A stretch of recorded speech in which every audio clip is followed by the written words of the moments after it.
వడలు చేసుకోవడానికి కట్ చేసి పెట్టుకున్న ఉల్లిపాయలు, బెల్లం, ధనియాలు, జీలకర్ర, ఉప్పు, మిర్చి, అల్లం ఇంకా కార్న్.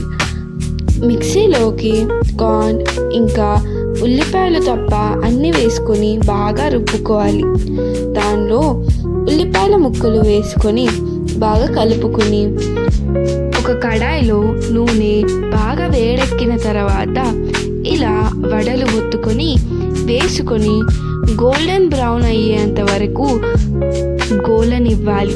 అంతే, వేడి వేడి కార్న్ వడలు రెడీ. వీటిని మనము సాస్ తోటన్నా చాట్ మసాలాతోనన్నా ఈ మక్కగారలు మనం వానాకాలంలో వేడివేడిగా వేసుకొని తింటే ఎంతో బాగుంటుంది. ఇవి చిన్నపిల్లల నుంచి పెద్దోళ్ళ వరకు అందరికీ నచ్చుతాయి. ఈ మక్కగారలకు పప్పు నానబెట్టుకోవడం లేదా ముందుగా ఏమన్నా ప్రిపేర్ చేసుకోవడం అనేదే లేదు.